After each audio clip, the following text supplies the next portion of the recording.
Have you lost your job? Have you lost a loved one? Are you exhausted caring for your parents, for your kids?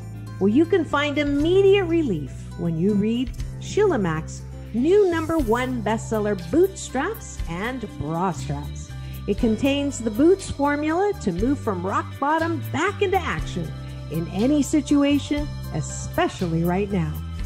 If life has knocked you down, pick yourself up with Bootstraps and Bra Straps. Get your copy at www.sheilamack.com today. Are you ready for a reboot? Welcome to the Sheila Mack Show, reality at its finest. History reminds us those hit hardest often become the change makers. This year, we've all hit crazy economic, social, and emotional rock bottoms. We all get knocked down. Something hits globally, locally, personally. It affects our health, finances, our relationships. We have to recreate a business or career. Each show, Sheila and her special guest will be sharing their reboot stories, guiding you with real solutions to upgrade and up-level emotionally, mentally, physically, spiritually, and financially. Here on NBC's KCAA Radio, Mondays at 1 and Wednesdays at 7 p.m. Pacific Time. If you're ready to pull yourself up by the bootstraps and bra straps, enjoy a listen. Here's Sheila. Welcome to the Sheila Mack Show, reality at its finest. Here we have real people sharing real stories and actionable steps to help you reinvent, rebuild, and reboot your business and personal life on your terms. I'm your host, Sheila Mack, and today we have special guest Benny Nachman. Benny is the CEO of Jassby. He is a serial entrepreneur with a proven track record in building a global bank with over 30 licenses all over the world, managing hundreds of employees, thousands of merchants with over 7 billion in volume. So Jassby is an app for families. This is by families, for families, originally designed to help reduce the common household arguments around budgets, chores, and money. From there, they evolved into a world-class shopping experience and from a form of banking for the next generation. The mobile wallet for the family allows parents and grandparents to share money with their kids while teaching them about financial literacy. Parents can manage allowances and saving goals with their kids and manage how they spend that money through the Jassby Mall, the family finance app. All right, welcome to the show, Benny. Thank you so much. It's great to be here. And one of the things that I like to start with is my show is based on my new best-selling book, Bootstraps and Bra Straps, the formula to go from rock bottom back into action in any situation. So I'd love to hear about a time maybe in your personal life or business where you hit a tough spot and how you got back on track.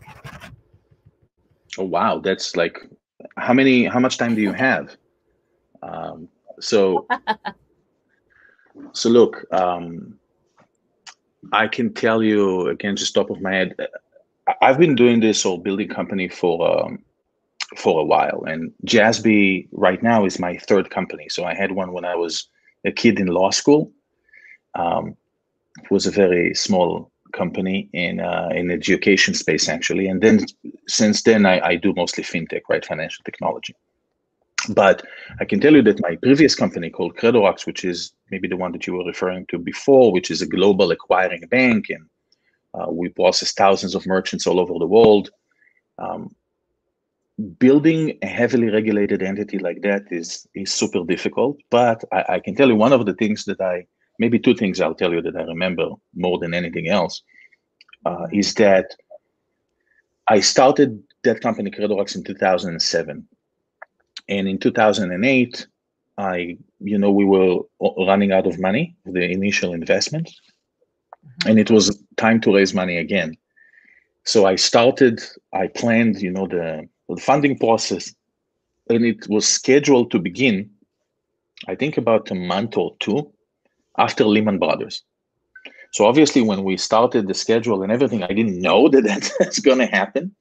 But that's what happened. So I needed to go. We were almost out of money, and I needed to go and raise money and tell people, investors, and especially institutional investors, I have this great processing bank prospect with a lot of great technology about 2 months after Lehman Brothers. And as you can imagine, that wasn't an easy sell. So needing to raise money for a financial institution in just like a few weeks after one of the biggest financial crises in the history of the West that was caused because of financial institutions was really, really difficult. So that's like, until today, I keep laughing on how naive and stupid that was, but it is what it is and you need to deal with it. And what we did is that for that first year, or even more, we didn't raise money from institutional investors. We raised money for high net worth individuals. So we managed to bridge the gap until the more institutional investor took a deep breath and said, okay, it's not the end of the world. We're going to go back to investing. And that's what we did. Maybe the other thing I can tell you is that years after, we had a major fraud incident in which, we were already processing, but it was the very, very beginning. And our fraud prevention systems were not good enough. And I smile because that fraud incident that cost us a very large loss at the time, at least, at the scale that we were at the time, happened over a long weekend of Thanksgiving. And this was maybe 8 years ago. But every Thanksgiving, I swear, until today, it's in my mind, I keep thinking about it. I'm obsessing about it. So it's been 8 years and I feel like it was yesterday. And now with my new venture with Jassby, I can tell you that a couple of weeks before Thanksgiving, even if it's a completely different business and it's not really, relatable, I drove my technology people nuts. I told them, listen, holiday season is where fraud happens, and I want to be on top of it, so make sure that nothing like that happens again. Right. Very good. Yes. Wow. Well, that was quite an experience. And isn't it funny how when we're young, we don't have that fear. And we go and we do things like you went and you said, I'm just going to build this business anyway. Yes. And that's something we have to overcome. And I think that now you're on your third business. And I think there's something about when you have a few businesses that you go through this thing where, okay, you have ups and downs, but you can always get back on your feet. So if you're listening in and you've hit a tough spot with the 2020 pandemic and you have had success in the past, you will get back on your feet. That's one thing. Just using your skills and talent that you already have, you will be able to rebuild. You might have to build something brand new. And the big thing is to just put the fear down. So that is important. And the other thing is to start saving and creating a good financial foundation to start a business. So that's getting into this program that you have, the app, the Jassby app. So what is the importance of financial literacy, you would say, for children and for parents, obviously, and then to bring your children into that world when they're young still? What is the importance of that? That's a great question. So, look, in the West, and this is not a US only problem, but it's very, very self-evident and very obvious in the United States. We have this issue in which probably for a couple of decades now, this is not new, we stop talking to our kids about money. Mm-hmm. And we do this both personally and institutionally. So let me explain what I mean. So in the family, in the household, American households, we don't talk to kids about money. It became a taboo. We just don't. We talk to them about sex. We don't talk about money. And kind of the same thing happens in school. So in vast majority of school systems, I think 41 out of 50 states in the United States, we don't talk about financial literacy, about money, what's interest, what's cumulative interest, what's APR, how do you calculate it? Zero, nothing, doesn't exist. Right. So we don't talk about it at school and we don't talk about it at home. And we haven't been talking about it for 20 years. So what happens is generation after generation of kids becomes teenagers, becomes young adults, and then they go into life and they don't know. So why it's not a good idea only to pay your minimum payments on your credit card? How does cumulative interest work? If you take $10,000 loan, $5,000 loan, $2,000 loan, and 15% APR. How much do you owe after a year? I don't know. If we don't talk about it, they'll never know. So we're throwing them into the real world, giving them absolutely no tools, and then we're shocked that they don't know what to do about it. It's not their fault, it's ours. So like everything in life, the more you do something, the more you practice it, the more second nature it becomes. The earlier age that you can start doing this, the better. I always give, I hope it's not a stupid example, but it's something that's, you know, like I always think about this. I love golf, and I'm a horrible player, but I still love it because it's like Zen, you know, it frees your mind. You go, you concentrate, and for a couple of hours, you don't think about anything else. So for the first time in my life, when I held a golf club, I was 40. I have two boys. My older son started playing, I think, when he was 5.5 or 6. He's 12 now. He can drive better than I can, right? So it's the muscle memory. He started young. It's natural for him the way it will never be for me. Almost never mind how much I practice. So it's not everything that you do. If you study a new language, if you study martial arts, at the beginning, you need to think about things, and every motion is awkward and difficult. And the more you practice, the more natural it becomes. The earlier you start, the more natural it becomes. It becomes part of your subconscious. And this is true not only for golf. It's true for saving. It's true for investment. It's true for budgeting. Right. If you give your 12-year-old $50 a month and that's their budget, when they're 18 or 25, it's the same thing, just the amount of money increases. Very true. And it's so interesting. I know I grew up with a family that brought me into the business a lot when I was very young. So I, went to work with my family every day, and we talked a lot about money, and it was really different because none of my friends knew the things that I thought that everybody just knew. I was like, you don't know how to write a check? Like they didn't even know how to fill out a check. They had no idea.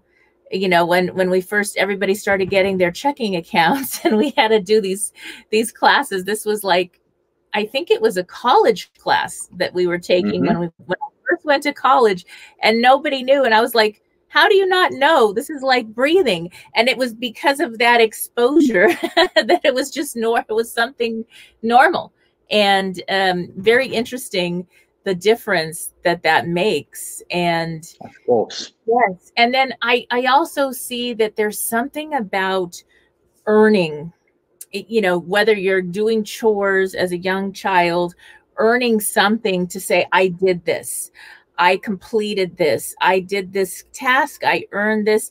You care more about it. You see a lot of young adults that they get every single thing handed to them, and then they don't have any appreciation. They're not even nice to their parents.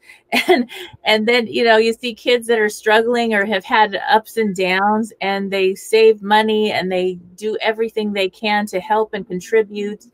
And so, sometimes giving too much or making it so easy, it's like the magic credit card comes out and you get whatever you want, and they don't have the attachment to work or to, how that comes about, or the fact that you have to pay for these items, or, at some point at the end of the month, hopefully. And so that's a really important thing. Now, I'd love to learn about how that app works exactly for families. Sure. So what we do is that we connect 3 generations. We connect kids and parents and grandparents. And we just added, by the way, grandparents last year in 2020. I'm still last week, right? So last year in 2020. And part of why we added the grandparents, by the way, was because it's more difficult to travel, and sometimes, maybe it's not safe and stuff like that. So it's a good way to keep connected and keep close. And the idea is that the adults would give money to the kids, and give money is however works for your family. So I give you a few for instances. So a large portion of our users, what they do is they set up allowances. So what do I mean? They do on weekly or monthly basis. I always tell people when their kids are young. So my boys are 10 and 12. Both of them are still, and we started giving them allowance, I think, when they were 6. Both of them are still on the weekly program, so we give them every Sunday. I think my 12-year-old, I'm now, like literally now, going to switch him to a monthly. So I think when the kids are a little bit younger, it's good to, if they make a mistake, it's a reset after a week, you know, so you give them whatever, you give them $10 and they spend it, did something stupid. It doesn't matter. Next Sunday, it starts afresh. Right. So you only need to manage a week. It's easier. As the kids go a little bit older, again, I think around middle school is a great time to do this, move them to a monthly program. So what we see a lot of our users do is they do allowance, and whatever works for your family, I don't know, 5, 10, 20, 50, however much you have, however much you feel comfortable with on a weekly or monthly program. And that's automatic allowance. And then a lot of those families say, look, some chores are expected. You live here, so you help walk the dogs. You know, I have dogs, so I'm always, that's the example that I give. Some families do maybe the opposite. They say, hey, I don't like allowance, but every time you do something, you do really well on your midterms in school, or you wash the dishes, or you take out the garbage, or you walk the dog, we give you something. And the more you do, the more you earn. So it's like, you know, it motivates you to earn. What I do, by the way, personally, is we do something maybe kind of in the middle. So I subscribe to, I give you money on a weekly basis, and then feed the dogs. We have 3 dogs. Feed the dogs is expected. It's your job because you live here. But if we do something really more, like, you know, you help me wash the car, clean the garage, not the routine, then you get more. So we see parents mostly do allowance, chores, academic results, stuff like that. Grandparents a lot do holidays, birthdays, stuff like that. So the adults give money to the kids. The money is given digitally, immediately, easy, safe, secure, and it's giving in the way that the kids live, which is on their phone, on their tablet, on some screen, right? But in a digital form. And then the kids can do 3 things. They can save, they can do good. Do good was super important for me. I was very worried that I don't raise kids who become assholes. So I want to give back to the community. And we work with a list of charities, nationwide charities, anywhere from American Cancer Society to Girls Who Code to the Conservation Fund. The 3rd thing that they can do with the money is spend, which is their favorite, right? So how can you spend? There are 2 ways. We have an in-app shop that we call the Jassby shop. And also we have a debit card, a virtual debit card that you can use online or in any store that you want. So this money is not theoretical. It's not monopoly money. You can buy real things with it. And that's what makes it so magical and so good for the kids, because they know it's serious. They know it's real. It's not just some number that they see on the screen and I don't know. It's something that they can use every day. And then they take it serious, and then this is how they learn. Wow, that's really great and sounds very helpful. Now, one of the things that I'm thinking is, you know, one of the studies comes out that says that half of the U.S. does not even have a savings plan. And this last year that we just had, that hit people really hard. So what would you suggest on why that is and how to change that? So I think why that is very politically charged, and it can also only get me in trouble. It doesn't matter which side of the aisle you're at. You know, most of the time you get in trouble. So I would tell you something like that. What the data shows is that 2 things separate you. It doesn't matter where you are right now. Almost doesn't matter. There are 2 things that you can do to make your chances. There is no guarantee, right? It's not 100%, but to make your chances of being successful as a young adult and then as an adult increase dramatically, tens of percentage points. What are those 2 things? Save and invest. Yes. Right? So what should we do? Encourage, reward your kids for savings, and that you can start this in 1st grade, right? Save $1 a week. And some people tell me, well, you know, we can't. Yes, you can. You're lying. If you're telling me you can't save $1 a week, you're lying. You can. Everybody can, especially if your kids has a phone, right? So if you give your kid a phone, you can save $1 a week. So make them save. It can be more, obviously, but I'm giving $1 because like I want to make it extreme. Something that you know that you and them can do, and then insist that it happens and reward when it happens. 4 weeks in a row you saved $1, great, here's another $1. 8 weeks in a row you saved $1, here's $2. Pay them interest, right, quote unquote, and make savings part of life. It's not some, and it's, again, it's just a matter of decision. Decide that this is what you want to do and then do it, and the app will help you do that. And the second thing, investing is something that we're actually working on, and it doesn't exist today at the app because it's very heavily regulated and difficult, but we're working on it, and hopefully it will come soon this year. But again, if you can talk to your kids, teach your kids about investment and savings are the two things that will increase their chances of becoming successful. Doesn't matter what's the starting point. Right. Yes, there's always that save for a rainy day, and last year was a rainy year globally. So, oh wow, yeah, for sure.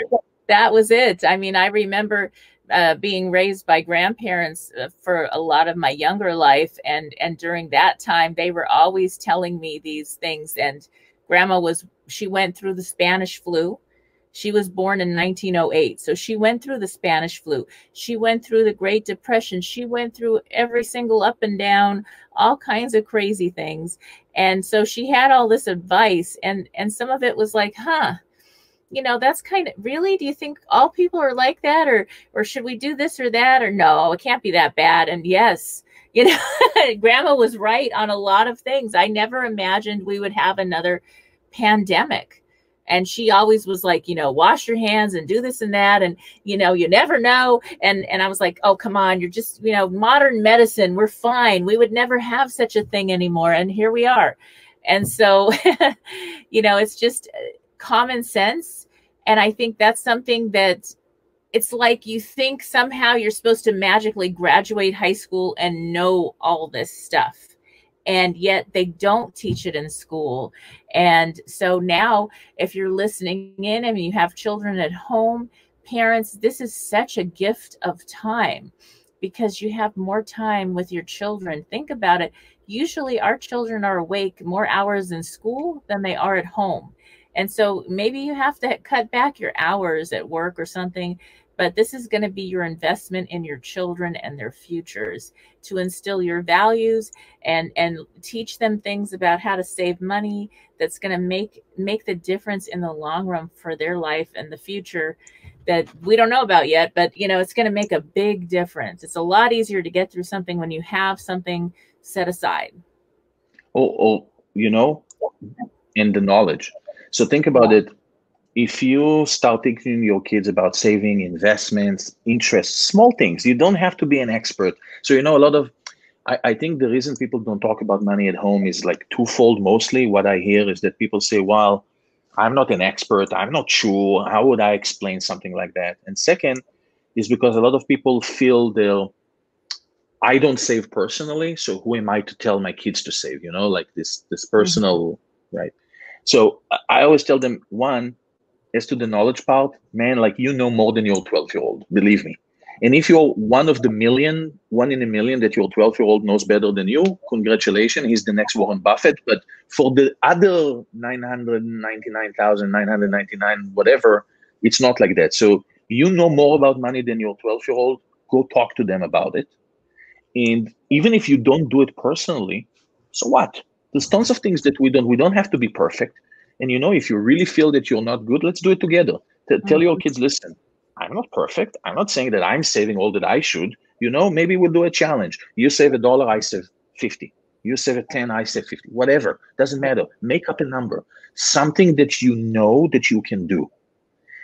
But, you know, it's not only that. If you think about the message of empowerment, if you give them a small budget, now it's their decision.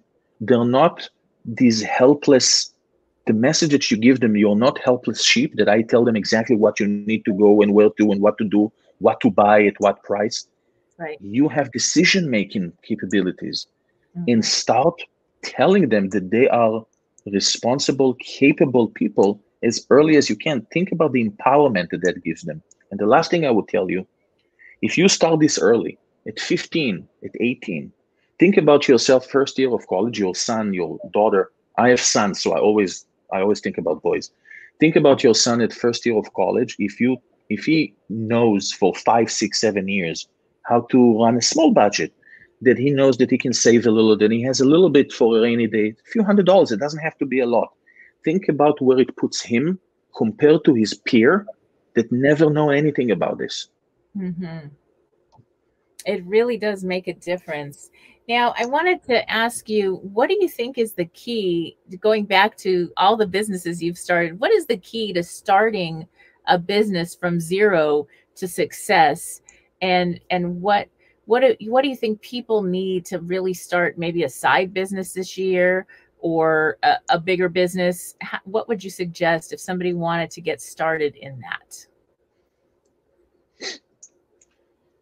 So I think it's a great question. Do it. And let me explain. There's tons of great ideas. There are millions of people every day that have millions and millions of brilliant ideas. Really, I'm not trying to be funny, like really. Ideas that could probably be phenomenal business successes. Okay. So having an idea, that's not the thing. It's not the problem. Everybody has good ideas. So let's assume you have a great idea and I give you for it. And I believe you that you have a great idea. Now, what the problem is actually go do it. And what does that mean? So look, we are now in, I've worked and started at least 3 startups. And I can tell you that the day to day, at any stage, you think it's hard at the beginning, it gets harder the more developed you are. At every stage, it's shit. It's difficult, it's hard. You run into problem. People commit fraud. They're like, it's not easy. But we live in this world where we read all those success stories in the newspaper and we see all those HBO shows that everybody is good looking and they work for a few hours, they go out, they drink martini, they have a romance. It's also glorious. Nothing, anything like this ever happened to me. It's hard. So the challenge is, especially at the beginning, is just perseverance. You decide that you do something, every day do something. And the vast majority of people, and it doesn't matter how big or small the business you want to do, whatever it is, a small side business, there's always going to be your full-time job, your kids, school, you don't feel well. There's always something. And that something very quickly, it pulls you away. And then, you just, okay, I'll do this tomorrow. And you end up never doing it. Right. So the challenge is not the big idea. It's not raising money. Forget about money before everything. Go draft a business plan and do it. Every day, set aside an hour and do it religiously. You just do it every day, again and again and again until it's the best that you can. And it's going to take months, right? So the big challenge is to actually do it. And the enemy in this is not your friends, it's not the investors, it's not the world, it's you. Decide that you're going to do it and then every day do it. A calendar appointment. I don't care if it's in the middle, if it's your lunch hour, or if it's 8 in the evening. Put an hour a day for 3 months and then see where you are. Very, very true. And I can recall my first business when I was 23, I opened a gift store. It was 5,000 square feet, $5,000 a month in California back then. And I had saved up for years, and I had a little triplex, so I had rental income. I was living in the little teeny shack in the back, basically, and keeping all the nice units rented. And I wanted to open this store. I convinced the guy for 6 months rent free, and I thought 6 months was like 6 years because I was so young. And I had to learn. I knew nothing about running a store. I didn't even have a business plan in place properly. I just kind of learned as I went. I had to hire marketing people. It was so successful. I ended up being able to have 5 stores. The others I bought.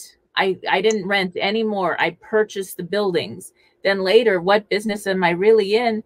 I realized, oh my gosh, Now I can just rent them out and I don't have to work 14 hours a day. But for years, I worked 14 hours a day, 7 days a week.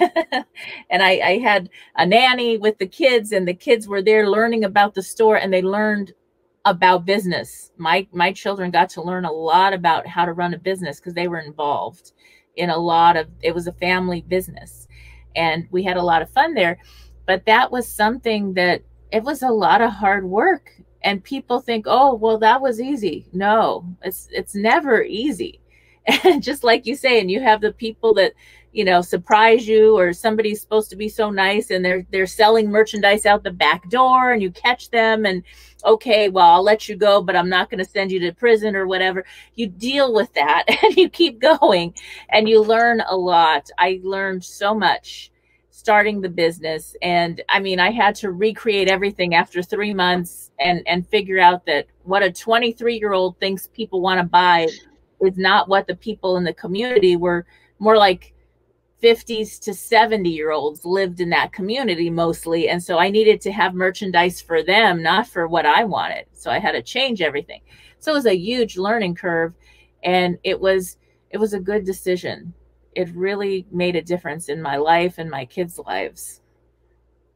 For sure.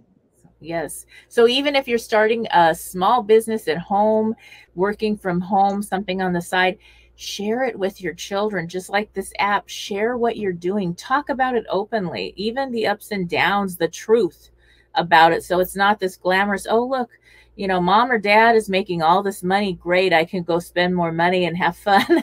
Like, let them know what's going. Oh, this is a tough month. This isn't Christmas anymore. Now we're in the summer months, and we got to pay the employees, but we don't get to pay ourselves. And all these, you know, when you're first starting, all these things you have to talk about, so they know, no, we got to cut back this month. If you're really honest, you'll be surprised how your children will support that and actually react in a different way. 100%. Yes, very helpful. And what do you think? The other thing that's showing up a lot lately is this contactless payments, where there's no more dollar bills. Remember the good old dollar bills? What Yes. is the future with that, with contactless payments? That's the way of the future. There is no doubt about it. So I tell you a few things. One, there was a gap that we won't go into the reasons, but it was there between the United States and most of the rest of the first world, if you want. Mm-hmm. So the United States, with contactless payments, with a lot of other technologies around payments, was behind. Okay, I can give you, I don't know, in Europe for well over 10 years, it's mandatory pin and chip. So when you go to a restaurant and you pay for dinner in Europe, they will bring you a small device to the table. You insert your credit card and you key in your PIN the same way that you would do in an ATM. Right. Wow. And this technology that's called the PIN and chip, EMV, has been mandatory for well over a decade, something like that. In the US, we still give the credit card to our service person, the waiter, the waitress, whatever, and they go to the back somewhere and do something with the credit card. So the same applies to contactless payments. The US has been a little bit behind, but I'll tell you a few things. One, there is no doubt in my mind that this is not me. It's the CEO of Amex, and everybody in the industry will tell you 5-7 years, plastic cards will be gone. Cash, it's already gone. But plastic cards are the next to go. Contactless payments is the next thing. There is no doubt about it. And I'll tell you one of the things that I think happened because of COVID is an acceleration of the timeline. So all of a sudden, every merchant, including small ones, are accepting contactless payments. People don't want to touch physical money anymore, but even cards. So contactless, the COVID phenomena has pushed us in the United States forward. So now I think very quickly, maybe by this year, we'll match whatever it is out there, and that's definitely the way of the future.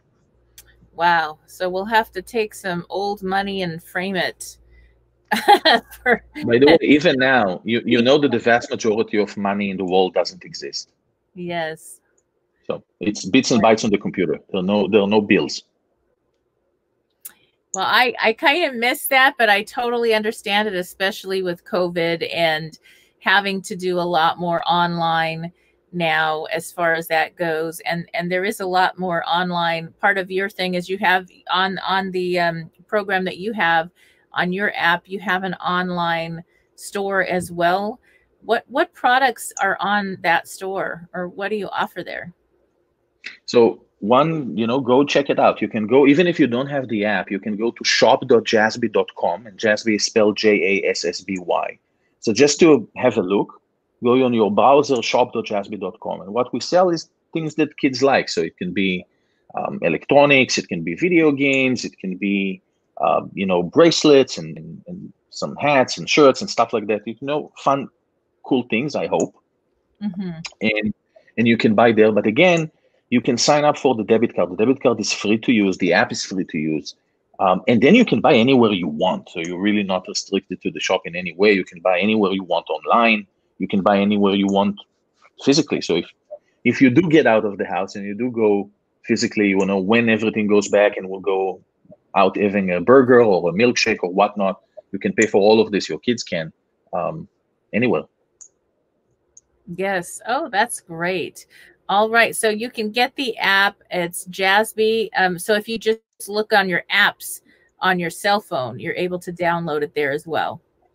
So I always tell people, I think the easiest thing is go to jassby.com and you can get a link to download. You can go to the App Store and search for Jassby. But if you go to jassby.com, you can sign up and download it, do everything that you need to do, sign up for the debit card. Again, it's spelled Jassby, Jassby. Just go to jassby.com and, get a start. It's free, so there's no risk in trying it, and give it a shot. I think if you have kids, first grade to end of high school, give it a shot. Sounds great. All right. Well, thank you, Benny. I appreciate having you as a guest on the show, and we will be looking at the Jassby app and adding it to our family. All right. Stay tuned, everyone. Thank you again for being a guest. Thank you so much for having me.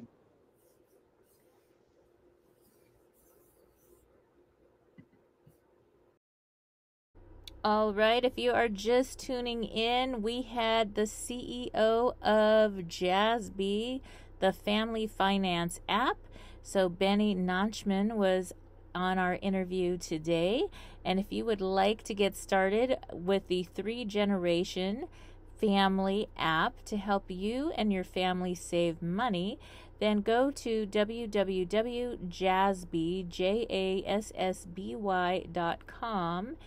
Thank you again. This is NBC's Sheila Mack Show.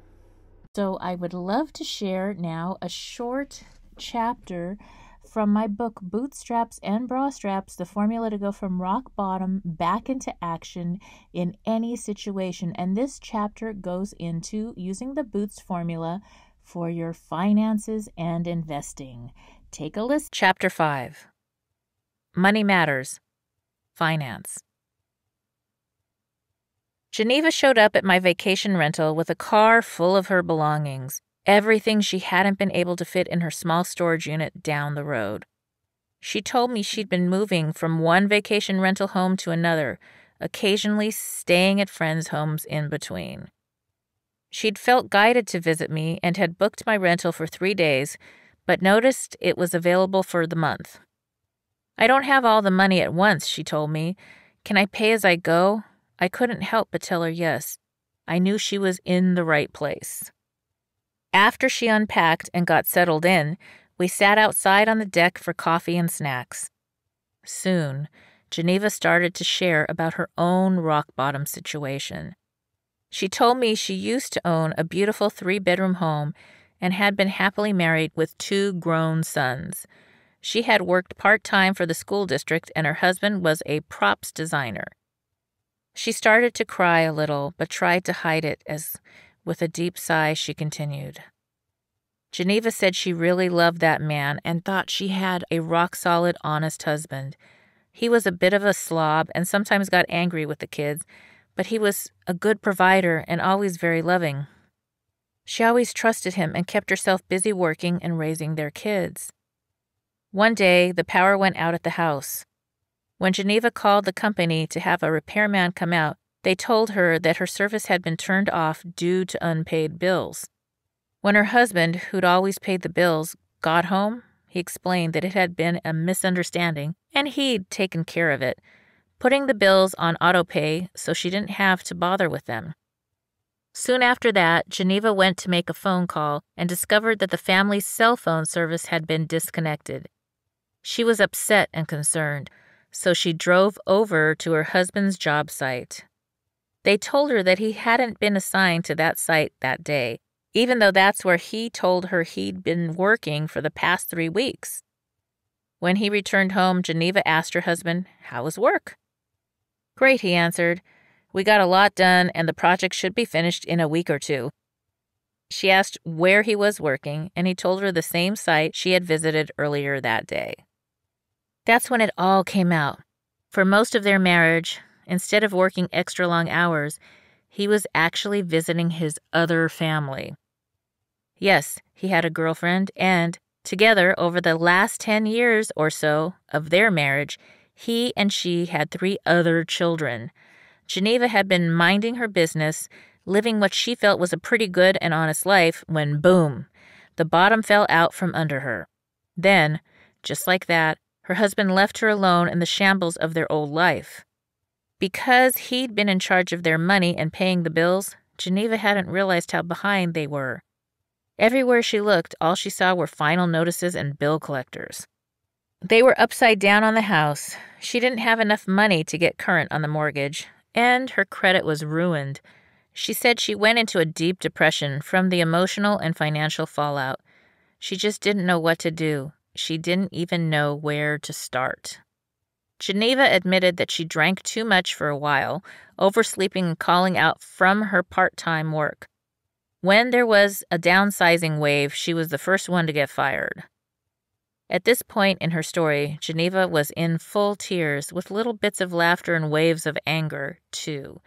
As she mentioned her ex, she slammed her fist on my park bench. When she came to stay with me, Geneva was working for a temp agency and taking part-time cleaning jobs on the side. She joked about how she'd seen a van advertising a topless maid service and admitted she was inches away from calling to apply just for the extra money. It was a joke, yet it spoke to a serious feeling. How on earth could she ever get ahead? The true cost. Situations we can't control or predict, ones that have serious financial consequences, happen more often than we'd like. We don't want to believe that this can happen to us. It's not something you'd ever want to think about or prepare for.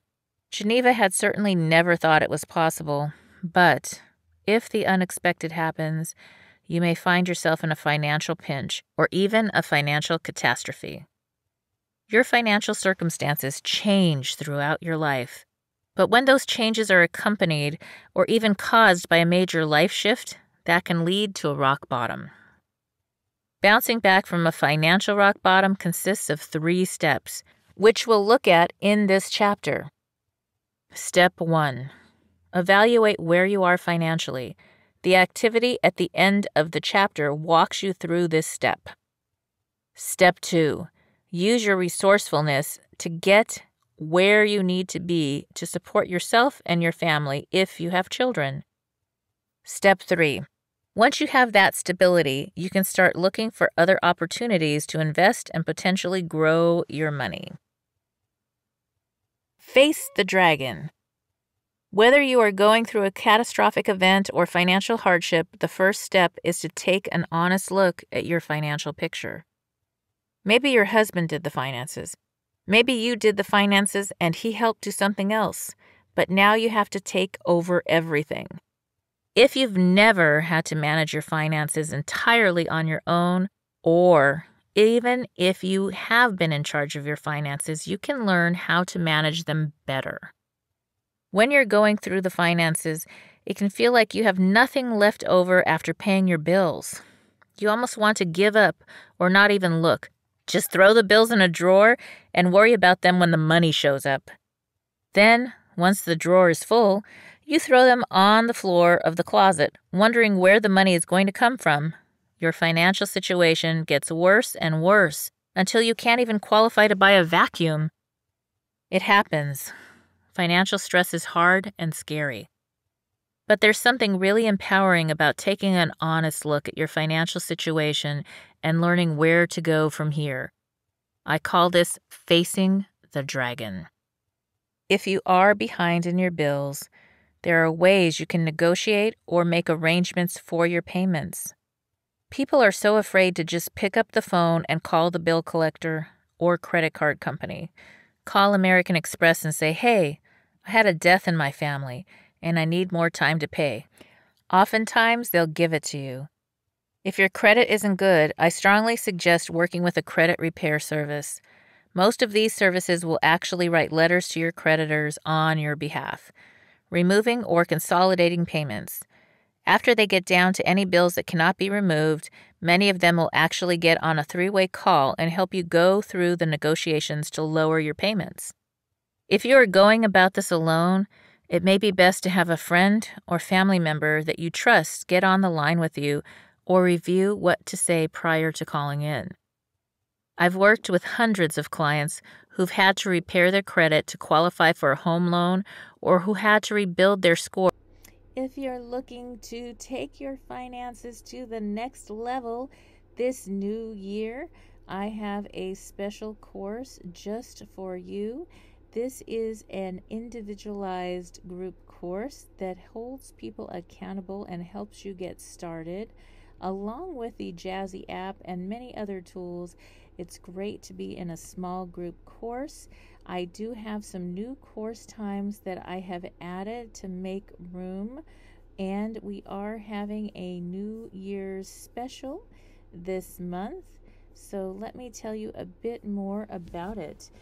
Eliminate your urge to get stuck in spending habits and patterns with overspending and not counting your dollars and cents or saving for the future. Learn how to invest quickly and easily. So, the course benefits. The courses I'm offering are unlike any other programs. They are closer to small group coaching packages than a course, because each course is tailored to the unique needs of those who join. I help thousands of clients over the years to overcome tough situations, including how to get back on track with your finances, even if that's when you are starting over and you don't think you have much to save. And my own personal rock bottoms over time in life and investments helps me to be able to be a guide for you to get started in this after raising 6 children, getting them all through school, running 3 businesses. It was actually 5 gift stores, so that was considered one business, and some other businesses along the way, including an incredible real estate team and business that works on investing over many years. I have learned from starting off with nothing and being able to slowly save up and invest properly, how to get back on track and stay the course. So the secret in connecting a course, whether you choose this course or another one of the courses I'm leading, is that it has an accountability group, and it helps you get your business as well as your personal life back to the rock solid reasons why you're rebuilding. So we focus on your core values, life purpose, and vision. And with that, this is not a one-size-fits-all automated course where you just watch some videos. We actually work together as a team, and it is individualized. I get to know you, and I help you each step of the process as you rebuild and recreate your finances and wealth. So how our courses work, the first thing you do is you sign up for the course, watch the introduction to the Boots formula, and then you will receive a self-reflection survey to complete. This survey is your homework, and truly your heart work and will help you set the foundation for each weekly course meeting. Now, the courses are monthly, and it is highly suggested that you commit to a minimum of 3 to 6 months, yet 1 year is really for best results. Each week when you do that homework, I personally review that homework with my small team, and we make sure that we know what material needs to go into next week's lesson. So this is really personalized based on your needs as you go through the year with me.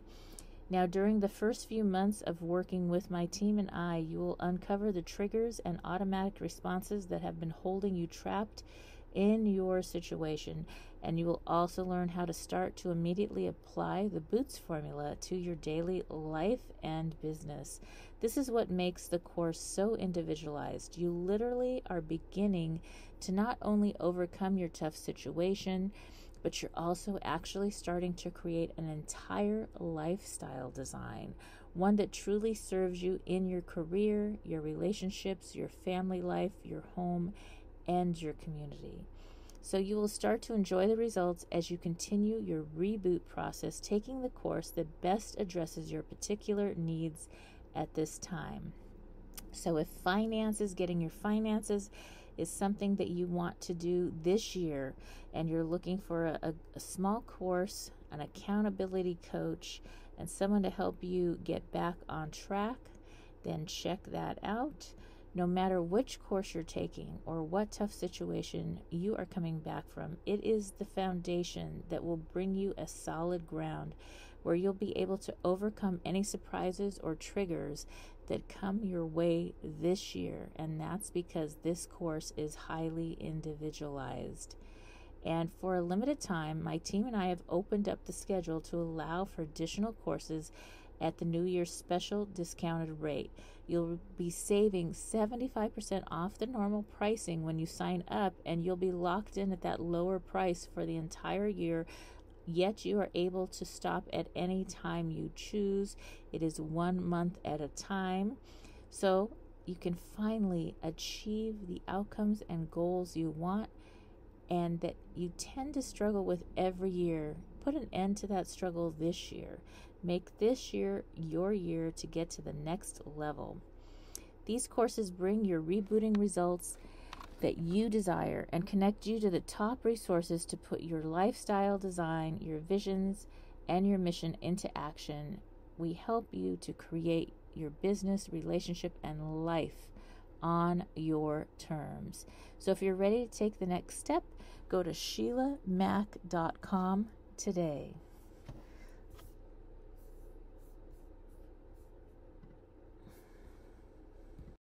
And now it's time for a Dear Sheila. So if you have a question for me, please send it in to www.dearsheila.com, and your question may be selected to be shared on one of the radio shows. And if your question is shared, it will also be entered in a contest. This is a giveaway question contest. So once your question is shared on the air, you'll be entered to win a prize, and we have some fun prizes from many different vendors. So send your questions in again to dearsheila.com. Now take a listen. Here's a question. When is it time to buy a new home and live the life I want? I'm sick of settling. Dear Sheila, I have been moving from rental home to apartment to rental home for about 5 years. Now with COVID, I'm having lots of trouble with my current landlord, who comes into my place a few times a week and has removed most of my sense of privacy. The pool and activity room are closed, the gym is shut down, yet my rent remains the same. I feel like I'm stuck. I really want to just buy a house and get out of renting. I found a home that someone is willing to sell at an inflated price, and it really doesn't meet what I'm looking for long term. But the owner is offering to carry the loan, and I just want to get out of the terrible rental situation I'm in. The current landlord said they will be willing to let me out of the lease early for a small fee. My question is, should I move out, buy that high-cost house, or stay where I'm miserable? Signed, Homesick. Dear Homesick, This is definitely the year for rebooting and reinventing how we create and invest in our living spaces. Many people have shown up differently during our worldwide crisis. Sometimes emotions have been exaggerated due to financial or outside stress, and this year has brought much more of that into our home life. Continuing to stay stuck in an unhealthy rental situation is not the answer, and overpaying for a home you don't love isn't either. There is a solution to every problem. It sounds like finding your happy place for now will serve you and your family financially and in the long run. Because your landlord is willing to let you out of the lease, now is the time to reinvent your home life. Let's run this situation through the Boots formula. The B in Boots is for being. It is about who you are being in all you are doing and who you need to be during this situation. You are going to have to be really honest about how you and your family choose to invest in the best living space for the short term and the long term. The first O in Boots is for orientation. In order to get the outcomes you desire, you must be brutally honest here. What are your current living expenses? What new homes are available in your price range? And what living space will best serve you and your family? The outcome is happiness now, without getting into a home that is overpriced. If you shop around, you may find that you can rent or buy something that fits better for the short term and save for the outcome or the home purchase that you really want in the long run. The next O in the Boots formula is for order of operations. Now that you know who you need to be and your orientation, you can decide in which order you must do things to move out, find a new living space, and give yourself the peace you seek now while you take the necessary steps to build your credit or just take time that you might need to purchase your dream home without the emotion and rush of just getting out of a bad arrangement. In the long run, the order in which you do things is going to really drive your results. The T in the Boots formula is for thinking. This is where your mindset comes in. Stop waiting for the perfect home and decide on a home that honors your current family needs. The reality is that in a few years' time, your children will go off to college and your home buying requirements may change. Even though you may continue to rent in the short term, moving to a home that serves your present needs instead of overpaying or staying where you are will make all the difference. The S in the Boots formula is for stepping up. This is the part that puts all of the other pieces you have planned into place and gets you and your home life back into action. The time is now for us to collectively work together to rebuild this year. My hope is that this video series and my new book, Bootstraps and Bra Straps, helps. In my book and on my website, I provide plenty of free resources for anyone dealing with a rock-bottom situation to help them reinvent and reboot their business and personal life. If you have a question for Dear Sheila, message me at www.dearsheila.com. As always, I wish you life, love, laughter, and light. Here it is, my latest book. I have to let you know something, just between you and me. This book is not one size fits all, just like a pair of boots or a bra. So the formula is designed to help you through any situation. Now I have some homework for you.